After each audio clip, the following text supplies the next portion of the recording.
My mom took my $13,800, furniture while I was at work, and gave it to my sister as a gift. I stand on the doorstep of my very own row house, key cold and heavy between my fingers.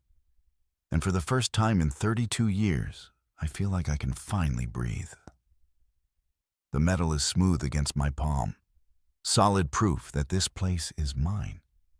Not a rental, not a favor, not something borrowed or shared. Mine.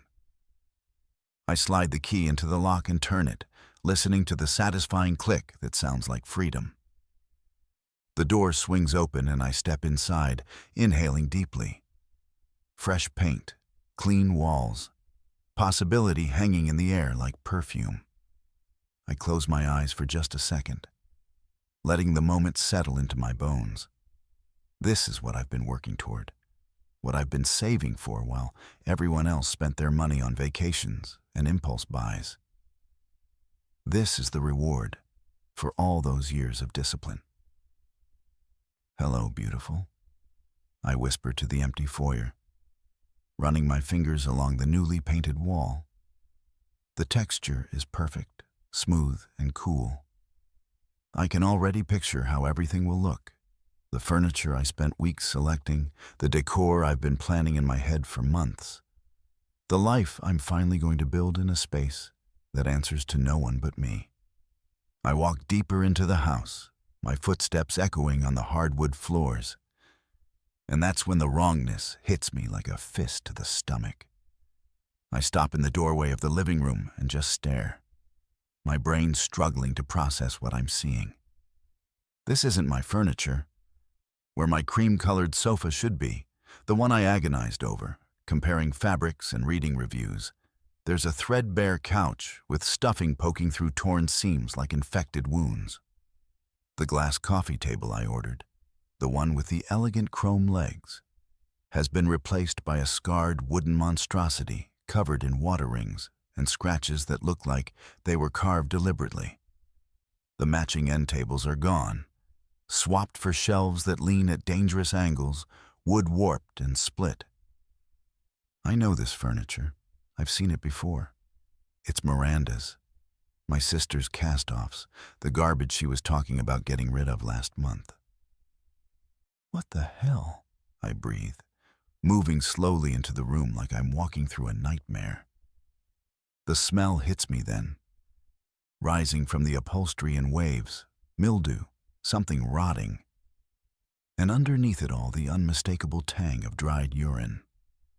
My hand flies to my mouth and nose, fighting the gag reflex that claws up my throat. My eyes find the only thing in the room that belongs. The Miss Serafina curtains, the high-end smart curtains I splurged on, hang pristinely at the windows. Their sleek technology and elegant fabric look obscene against the squalor surrounding them, like diamonds scattered in a dumpster. My phone vibrates in my pocket. I pull it out with shaking hands and see a text from Miranda. There's a photo attached. I tap it, and my vision blurs at the edges. My nephews, jumping on my brand new cream-colored sofa. The one that should be here, in this room, under me. Their sticky hands grab at the cushions as they bounce, grins stretched wide across their faces. Below the photo, words that feel like a slap.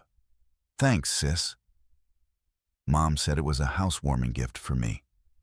"My old stuff is at your place, but you're so good at decorating, you'll make it look great." I read it twice, 3 times. The words don't change. This can't be real. This can't be happening. But it is. 5 days ago, I made the mistake. I announced my housewarming party in the family chat, excited and stupid, wanting everyone to clear their schedules. Wanting recognition, maybe, for this thing I'd accomplished alone. I wanted them to see what I'd built without their help. My mother responded immediately. "Oh, I want to see it before everyone else. Let me come over. Let me be involved." I remember how those words warmed me, how pathetically grateful I felt. For once, my mother wanted to be part of my life. Not Miranda's life, not the grandkids' lives. Mine. Linda Brooks was finally showing interest in her invisible daughter.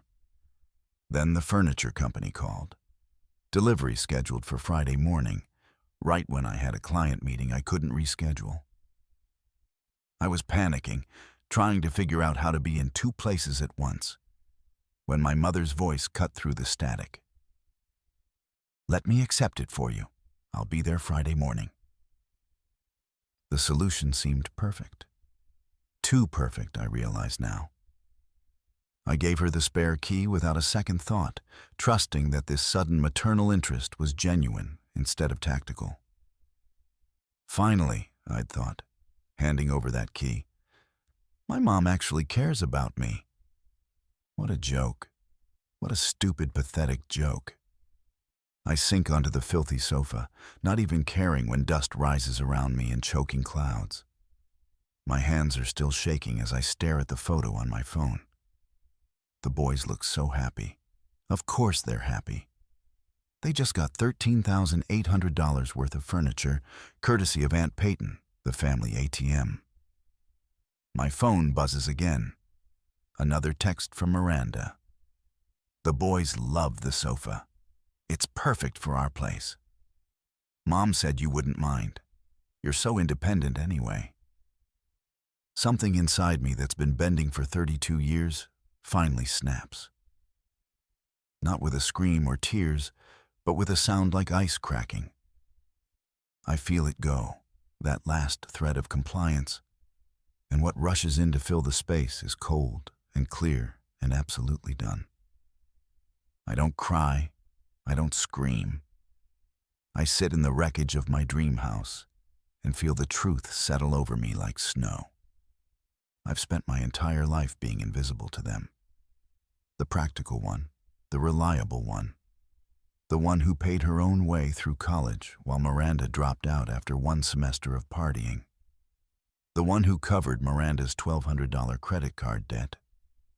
And then the $1,800 one that followed 6 months later. The one who sends $600 every single month to make sure my nephews have food and clothes and school supplies, while their mother posts vacation photos on Instagram. I've been the family wallet for so long, I forgot I was also a person. My phone buzzes a third time. Another text from Miranda. "The boys love the sofa. It's perfect for our place. Mom said you wouldn't mind. You're so independent." I read those words. You're so independent. And I finally understand what they've always meant. Not a compliment, a dismissal. A way of saying, I don't need love or consideration or basic human respect because I'm independent, because I have money, because I can take care of myself. I look around one more time at the disgusting furniture my mother and sister dumped in my beautiful new home. I take a deep breath through my mouth, avoiding the smell, and feel something settle in my chest. Not anger exactly. Something colder than that. Something that's been waiting 32 years to wake up. I stand, brush the dust from my clothes, and grip my car keys so tightly the metal cuts into my palm. The pain feels good, clarifying. My sister's apartment is 10 minutes away.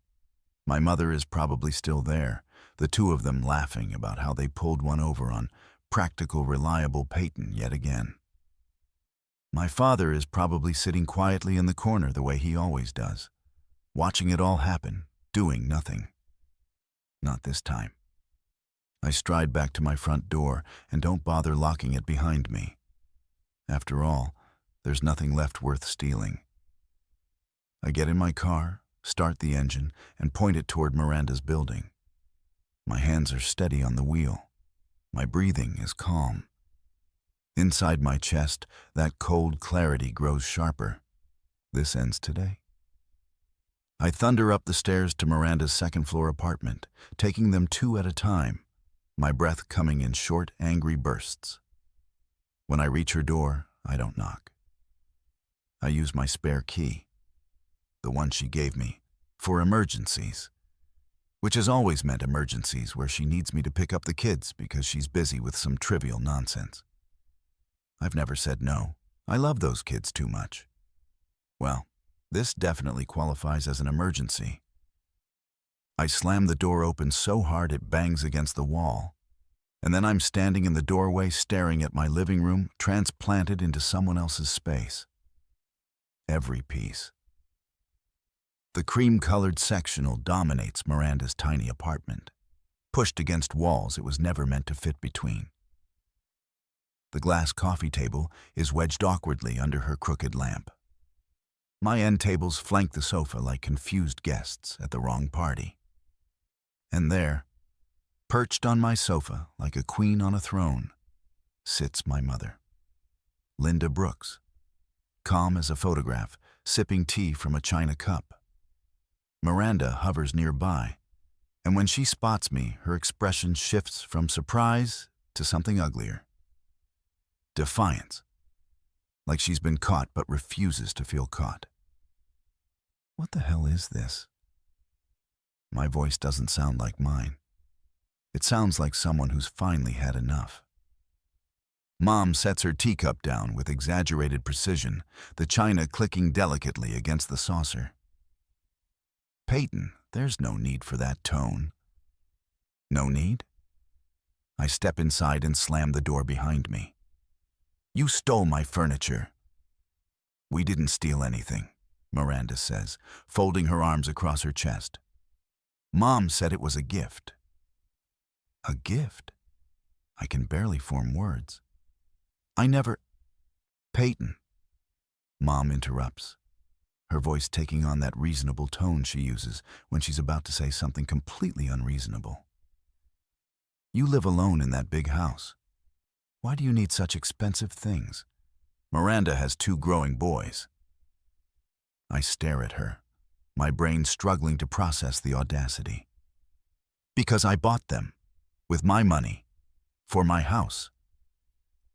You're a decor influencer, Miranda chimes in, her voice rising with theatrical indignation.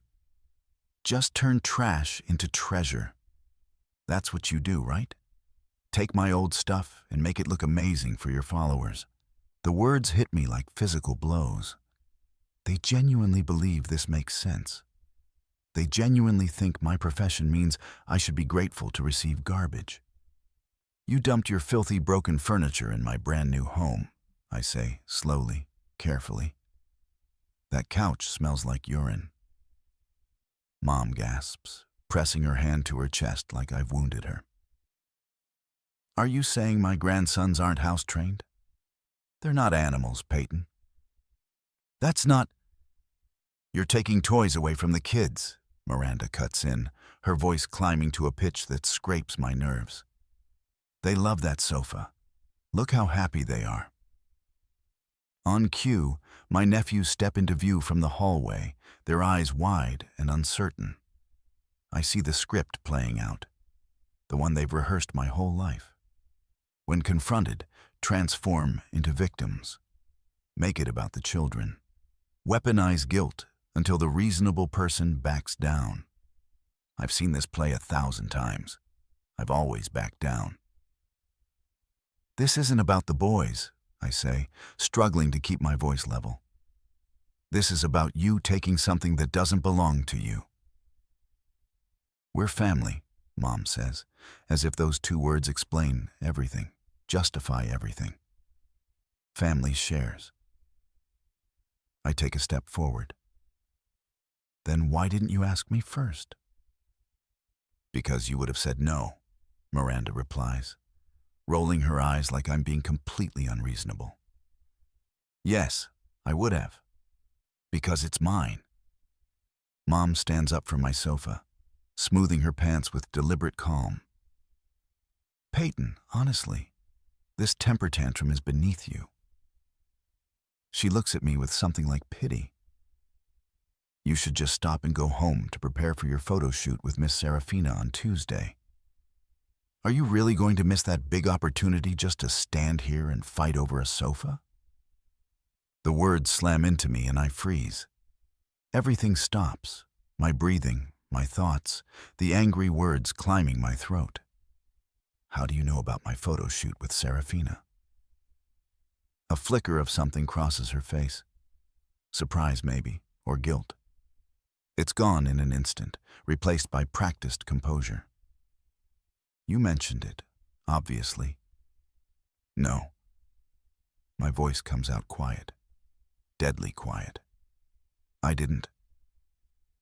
The silence that follows is suffocating. I haven't told anyone except Luna about the Serafina contract, not family, especially not family. That opportunity was too important, too precarious. I couldn't risk them sabotaging it the way they'd sabotaged everything else in my life that didn't serve them. But she knew. My mother knew about the promotional photo shoot scheduled for Tuesday. She knew the exact timeline, the exact pressure point. You went through my emails, I say, and it's not a question. You planned this whole thing. Before she can respond, the boys rush forward and throw themselves against my legs, clinging to me like I'm a lifeboat. Auntie, please don't take the sofa. The younger one cries, tears already streaming down his face. We love it. See what you're doing? Miranda hisses at me. You're upsetting them. For a moment, just a moment, I feel that familiar pull.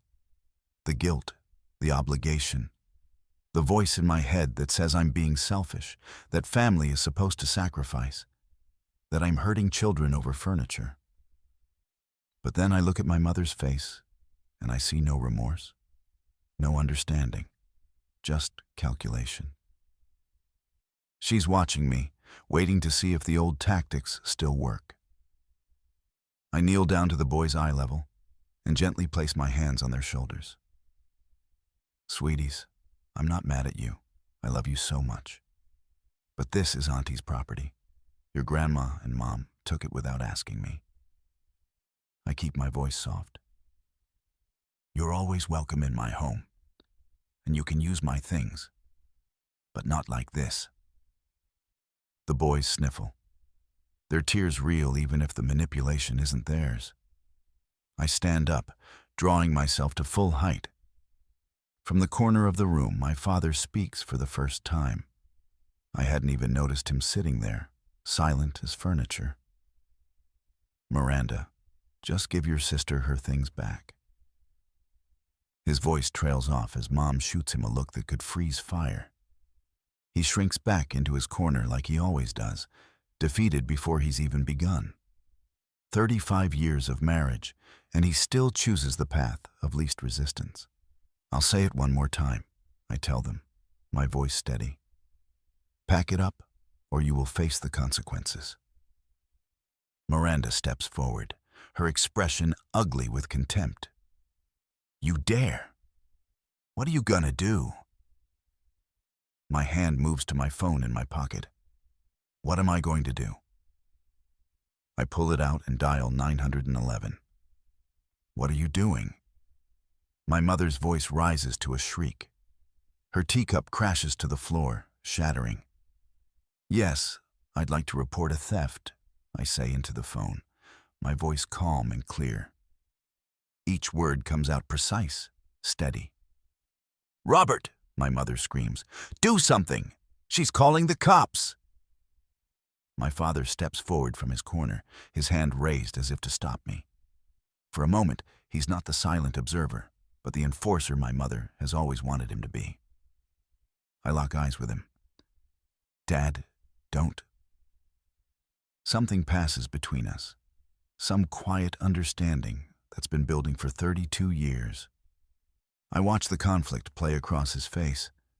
Decades of choosing peace over principle, warring with something new, something that might be respect.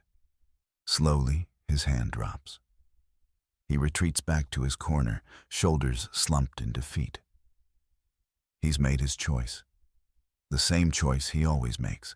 My mother lunges toward me, fingers outstretched for my phone. Give me that. I sidestep her easily, keeping the phone to my ear. And now they're assaulting me, I tell the operator, who confirms officers are on their way. The next 20 minutes are chaos. My mother paces back and forth, alternating between threats and pleas. You'll regret this. How can you do this to your family? Think about what people will say. Miranda tries calling my bluff, insisting I won't actually go through with it, her voice getting shriller with each passing minute. My father sits silently, staring at his hands like they belong to someone else. My nephews watch it all from their bedroom doorway, confusion etched across their small faces. When the knock comes, the apartment falls silent. The kind of silence that presses against your eardrums. 2 officers stand in the doorway, a woman with cropped blonde hair and a man with serious eyes that have seen too much. We received a call about a theft, the woman says. My mother immediately steps forward, her social mask sliding into place like she's flipping a switch. All composure and wounded dignity. Officer, there's been a misunderstanding. This is a family matter. My name is Peyton Brooks, I say, my voice cutting through. I purchased $13,800 worth of furniture that was delivered to my home yesterday. Without my permission, my mother and sister took it and replaced it with this.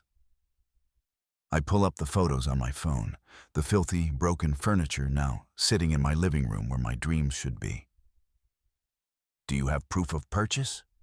The male officer asks. I show them the receipts, the confirmation emails, the delivery notification sent to my address. Everything documented, everything traceable. I've always been good with paperwork. The female officer examines them carefully, then looks at my mother and sister. Ma'am, did you take this furniture? My mother shifts strategies like she's changing clothes. Her voice turns honey-sweet. It was a misunderstanding. Peyton agreed to give the furniture to Miranda. Her children needed it. That's not true, I say quietly. I never agreed to that. They separate us then, taking statements individually. They look at the texts from Miranda, thanking me for a gift I never gave. They listen to my mother's increasingly flustered explanations that contradict themselves. They note my father's silence, which speaks louder than any testimony. After what feels like hours, the female officer gathers us back in the living room. Based on our investigation, this appears to be a clear case of theft. The furniture was purchased by Miss Brooks, delivered to her address, and removed without her consent. She turns to my mother and sister, her expression professional but firm. You have 2 options. Return the property immediately, or Miss Brooks can press charges and take this to court. The color drains from my mother's face. Miranda's smug smile has vanished completely. We'll return it, my mother says, the words tight and sharp. Under police supervision, they begin the humiliating process of repackaging my furniture. Every piece they carelessly tossed around must now be wrapped with care. My sister struggles with the sofa cushions, cursing under her breath. My mother wraps glass tabletops, her movements stiff with rage. They're not being careful, I can see that. They're handling my things with barely controlled violence, and the officers see it too. Ma'am, you need to be more careful with that, the male officer says when Miranda nearly drops an end table. The officers stay until every single item is accounted for and loaded. As I turn to leave, my mother's voice rings out behind me.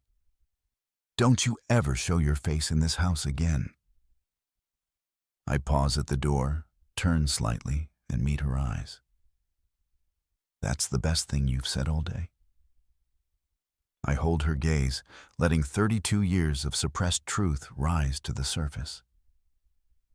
Oh, and don't expect that $600 on the first of the month. The drive home is surreal. The truck with my furniture follows me through streets that look the same but feel different. Everything has changed. I've changed. Back at my house, the officers oversee the return of my belongings. They're professional and kind, offering me a case number just in case. When they finally leave, I'm alone in my living room, surrounded by my possessions. The victory feels hollow, wrong somehow. I walk around the room slowly, inspecting everything, and my stomach drops. The cream sofa has an ice cream stain smeared across one cushion. Chocolate, from the look of it. The coffee table has a fresh scratch across its surface, deep enough to catch my fingernail. A tag has been ripped from one of the end tables, leaving a small tear in the fabric underneath. I pull out my phone and begin documenting everything methodically.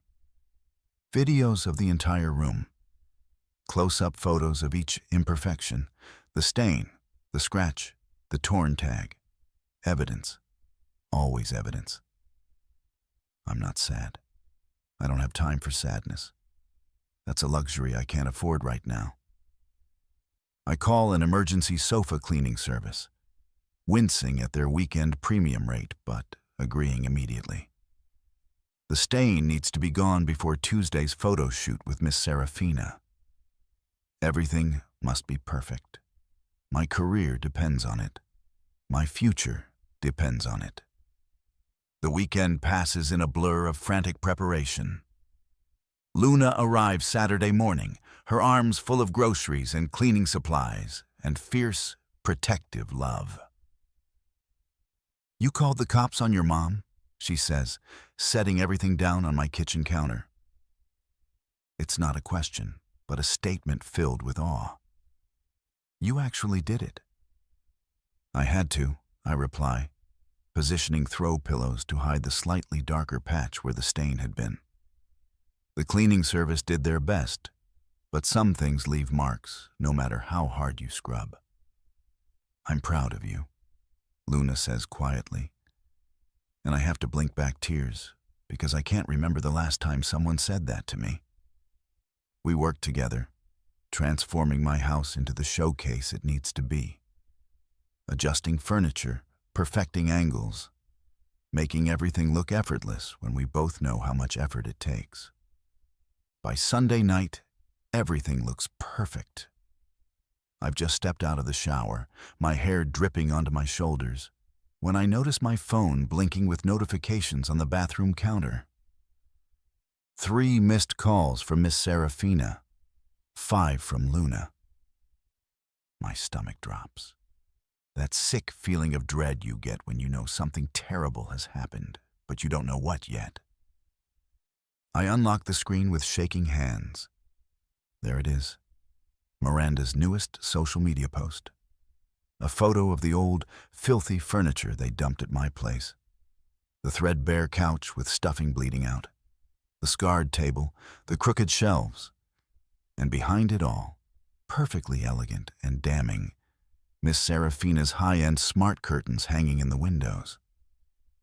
She's tagged me, at Peyton's place, and she's written, "Visited the expert decorator's new house. Guess this is an influencer's real taste. Trash. Disappointed." I stare at the phone, water dripping from my hair onto the screen. And I understand with perfect clarity what my sister has done. She couldn't keep my furniture, so she's trying to destroy my reputation instead. She's weaponizing my career, my livelihood, the one thing I've built that's actually mine. The comment section is already exploding. Some people defending me, others expressing shock, disappointment, betrayal. The PR crisis is spiraling in real time while I stand here in my bathroom in a towel. My phone buzzes in my hand. Miss Serafina. I take a deep breath and answer, forcing my voice to stay calm. "Miss Serafina, I was just about to call you." "Peyton." Her voice is ice, professional ice, but ice nonetheless. I've been sent a rather disturbing image featuring my curtains. This was not in our contract. Having my brand new line displayed alongside what appears to be garbage is unacceptable. My heart hammers against my ribs so hard, I'm sure she can hear it through the phone. Miss Serafina, I completely understand your concern. That photo was taken and posted without my knowledge or consent. Explain now. So I do. The entire humiliating story pours out of me. The furniture swap, calling the police, getting everything back, spending the weekend cleaning and preparing. How my sister and mother deliberately sabotaged me using her old furniture and my professional reputation as weapons. I tell her everything because I have nothing left to lose. There's silence on the other end when I finish. Long, terrible silence. The photo shoot is still scheduled for tomorrow, I say into the void, my voice steady even though my hands are shaking. I guarantee it will be perfect. The furniture is all in place, professionally cleaned. Your curtains will be showcased exactly as we discussed. Another pause that stretches like taffy. Then, very well. I sympathize with your situation, Peyton. Family can be complicated. Her voice softens just slightly. But I'm trusting you to deliver what we agreed upon. My team will arrive at 9 a.m. sharp. I won't let you down, I promise. Thank you for understanding. After we hang up, I send Luna a quick text. Crisis managed. Serafina's still on for tomorrow. Call you later. I walk to my desk, open my laptop, and create a new spreadsheet. Title, Final Invoice. Line by line, I document everything. Every dollar I've spent on them over the years. College debts paid. $1,200 plus $1,800 equals sign $3,000. Monthly support. $600 x 36 months equals sign $21,600. Gifts over 5 years. Estimated $5,000. Emergency loans, $2,500. Total, $32,100. I stare at the number. $32,100. The concrete cost of being the family ATM for years. The price tag on my invisibility. I save the file and close my laptop. Tomorrow, Miss Serafina's team arrives. Tonight, I need sleep. But first, I walk through my house one more time, checking every angle, every detail, making sure everything is perfect. Because it has to be. Because I'm not going to let them destroy this too. The photo shoot transforms my living room into something from a magazine. Lighting technicians position their equipment with precision. Stylists make final adjustments to the furniture arrangement, tilting the coffee table half an inch to the left, fluffing pillows to achieve casual perfection. Miss Serafina inspects her smart curtains, nodding approvingly as they respond to her voice commands, shifting from translucent to opaque with elegant fluidity. Luna hovers near me, having taken the day off work to be here. She's been glancing nervously at the door all morning. They won't show up, I tell her, knowing exactly what she's thinking. I wouldn't put it past them, Luna mutters. Your mother has the audacity of 10 normal people, and Miranda follows her lead like a puppy. Even they aren't stupid enough to crash a professional photo shoot.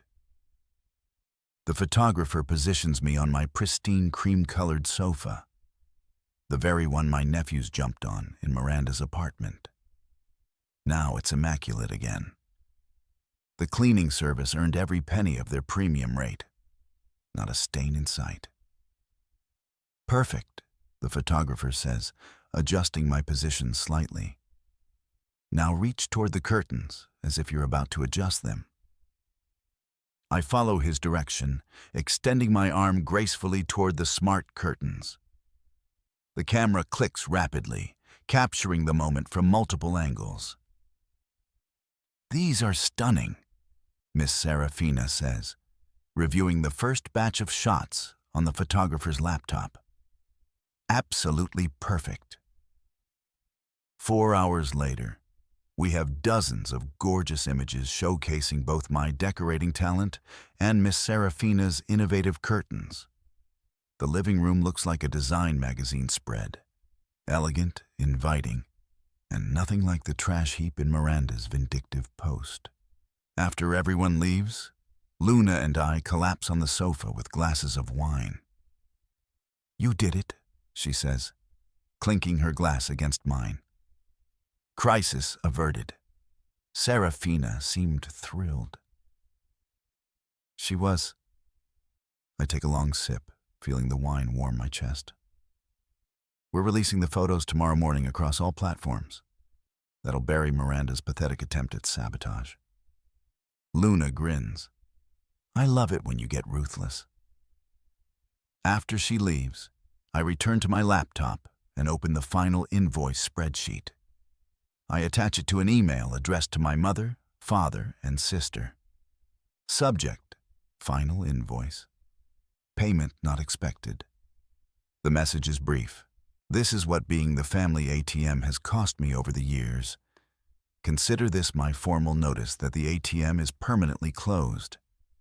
Do not contact me again." My finger hovers over the send button for just a moment. Then I click it. The email whooshes away into the digital void. I immediately block my mother's and sister's numbers on my phone. Their contact information disappears from my screen like they were never there. For the first time in years, I feel light, free, like I've been carrying a backpack full of stones and finally set it down. 2 blocks away, in Miranda's cramped apartment, the fallout begins. Miranda slams her phone down on the coffee table so hard the screen cracks. "What the hell does she mean the ATM is closed?" she screams at our mother. "I need that $600 a month."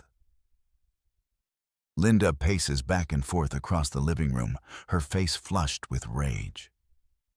"This is ridiculous. She can't just cut us off, after everything we've done for her." "Done for her?" Miranda laughs bitterly. "Like what exactly?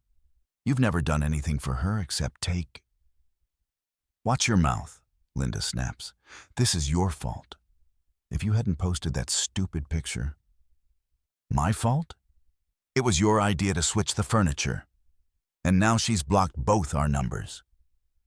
Their argument escalates, voices rising to a screaming match that sends Miranda's children scurrying to their bedrooms, hands over their ears. In the corner, Robert watches silently, rubbing his temples like he's trying to massage away 35 years of enabling. The shouting continues for another hour before he finally retreats to the spare bedroom and pulls out his phone. He types a message to me. "They've been fighting all night. Miranda says you've cut off the money.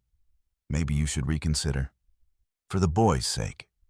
He stares at the screen, waiting for a response that never comes. The message sits there, delivered but unread. Ignored like he's ignored me for 3 decades.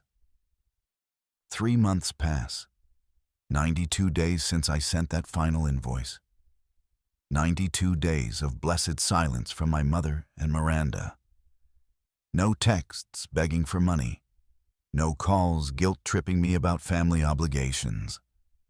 No last-minute emergencies that require my immediate financial intervention. Just peace. My phone buzzes on the kitchen counter and I see my father's name flashing. The 4th call this week. I let it ring until it stops, then watch the voicemail notification appear. With a sigh, I tap to listen. "Peyton, it's Dad." His voice sounds tired, defeated. "Can't you forgive your mother? She misses you. We all do." The message ends with a heavy sigh that I've heard 1,000 times before. The sigh of a man who spent his entire life taking the path of least resistance and can't understand why anyone would choose differently. I delete the voicemail without responding. The first dozen times he called with the same plea, I felt a twinge of guilt. Now I feel nothing but a distant sort of pity. My new cream sofa, professionally cleaned and protected now with a fabric guard that cost $200, sits in my living room like a trophy. A reminder that I finally did what 32 years of being the good daughter hadn't accomplished. I made them see me. Or at least, I made them see that I was done being invisible. My phone buzzes again. This time, it's not my father, but my Aunt Teresa, my mother's sister. Peyton Brooks, what is wrong with you? Her voice is sharp through the speaker. She's your mother, for heaven's sake. How can you be so cold? I pull the phone away from my ear as she continues her lecture. Family forgives, Peyton. Miranda made a mistake. She's your sister. Just let it go. When she pauses to take a breath, I speak calmly. Aunt Teresa, this isn't about forgiveness. It's about respect and boundaries. Boundaries? She practically spits the word. That's just a fancy way of saying selfish. I end the call without another word. Within the hour, my phone lights up with texts from 2 more aunts and an uncle I haven't spoken to in 5 years. The family artillery has been fully deployed. I'm being bombarded with messages about family loyalty, Christian forgiveness, thinking of the children, not being so harsh. I set my phone to Do Not Disturb and focus on the proposal for my newest client. Miss Serafina's curtains were such a success that 3 more home decor brands reached out for partnerships. My business is thriving in direct proportion to my family's rage, which feels like poetic justice. The days pass in a rhythm I'm learning to enjoy. I wake up without dread, work without interruption, sleep without anxieties about which family member will need money this month. Small luxuries I never knew I was missing. Until a month later, when everything shifts again. It's a quiet Tuesday evening when my phone buzzes with a text from my father. Unlike the others, this one catches my attention because there's an image attached. My nephews smile up at me from the screen. Alex and Jamie, 7 and 5, holding a crudely made sign that reads, "We miss you, Auntie P." Their faces look thinner than I remember. Their clothes are more worn.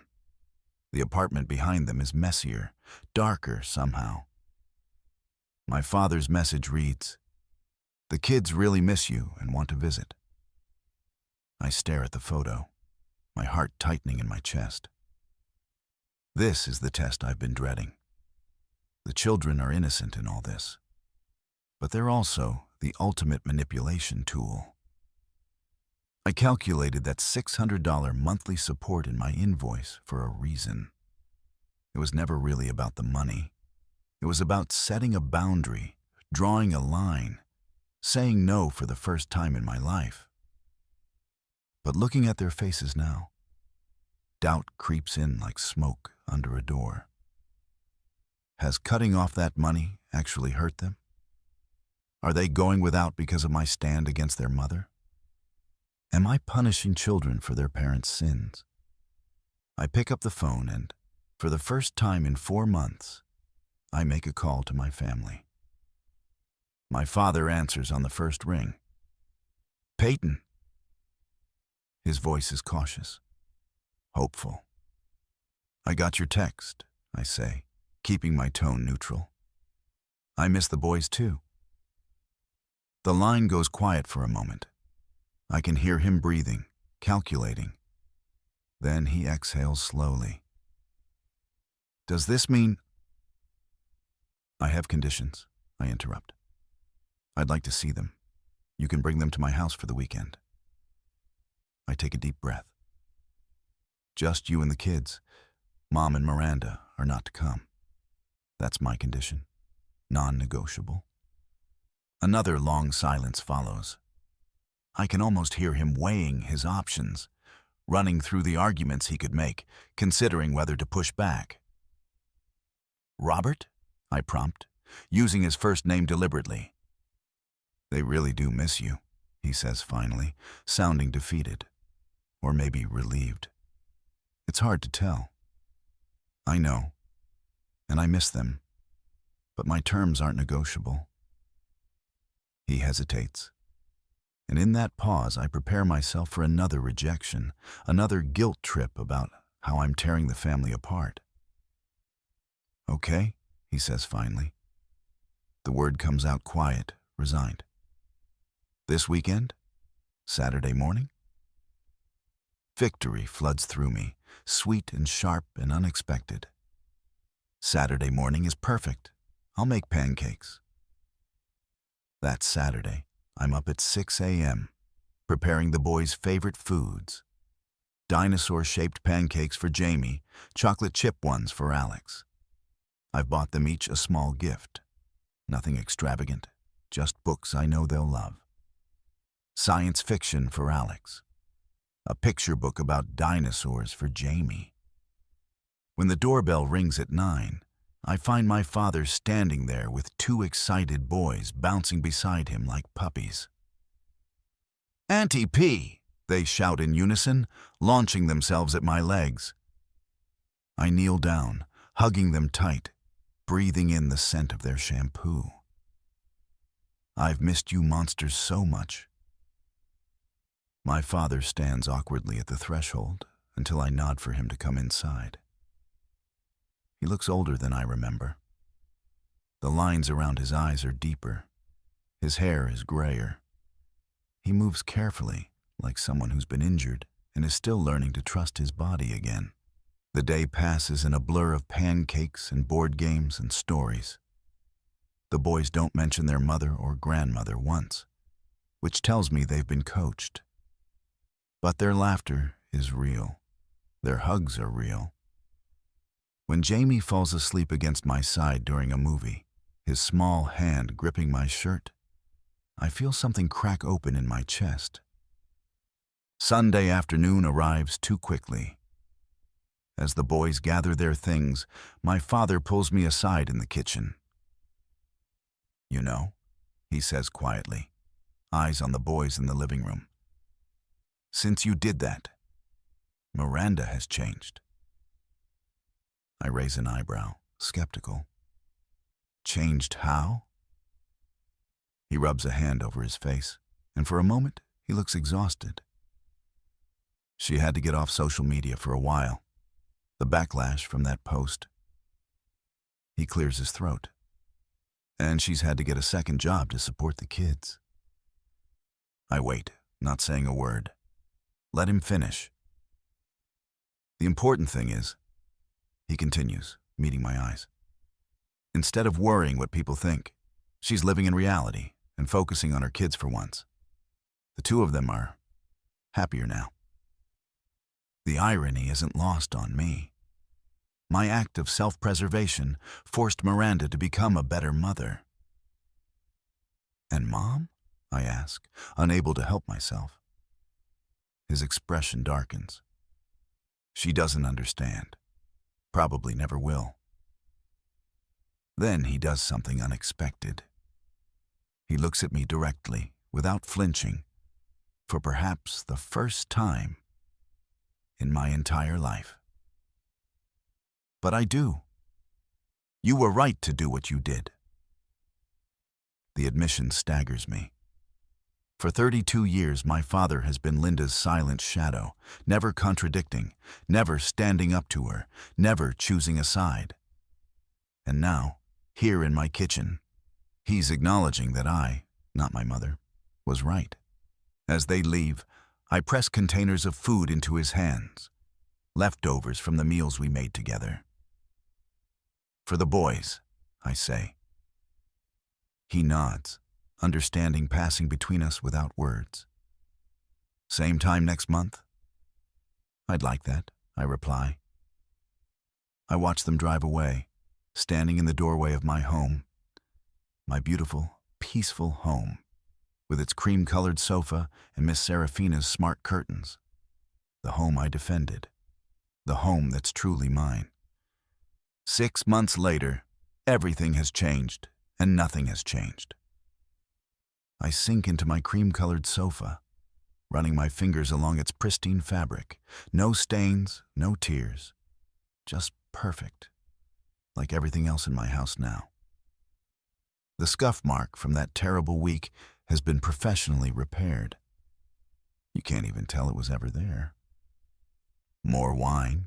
David asks, leaning over the back of the sofa. His construction-roughened hands hold the bottle with surprising gentleness. Please. I tilt my glass toward him, watching as he pours. 6 months ago, I never would have imagined this moment. My house filled with laughter and warmth and people who genuinely care about me. People who ask before taking. People who respect boundaries as natural rather than offensive. Luna appears from the kitchen, balancing a tray of appetizers. Peyton, these crostini are incredible. The promotion made you an even better host. I smile at the mention of my recent advancement. After the cream sofa incident became a running joke at the office. Did you hear about Peyton calling the cops on her own mother? My boss finally noticed the backbone I'd grown. 3 months later, I was leading my own marketing team. The influencer contracts followed, more lucrative than I'd ever dreamed possible. Clients love the authenticity of my new content. Real homes for real people. No more pretending everything is perfect. No more hiding the messy parts. The doorbell chimes. I excuse myself and cross my perfectly arranged living room to answer it. You know, Miss Serafina says when I open the door, I never imagined that disaster would lead to this. She gestures to the framed magazine spread tucked under her arm. Our collaboration featured in Home and Style magazine. Business partners now. Who would have thought? I take the frame from her, admiring our work. I knew talent when I saw it, she says, stepping inside. Even with trash furniture in the background. The memory of Miranda's social media attack makes me laugh now rather than cringe. It was the best thing that could have happened, showing the world exactly who we both were. David appears at my side, sliding his arm around my waist. The feeling still surprises me. Someone who touches me with respect, who asks before moving my things, who sees my boundaries as strength rather than selfishness. House looks amazing for the official housewarming, he says. The real one, I correct him, remembering how my mother tried to hijack even that from me. Luna raises her glass. To Peyton's new life. Everyone cheers. The sound fills my chest with warmth, replacing the hollow feeling I carried for 32 years.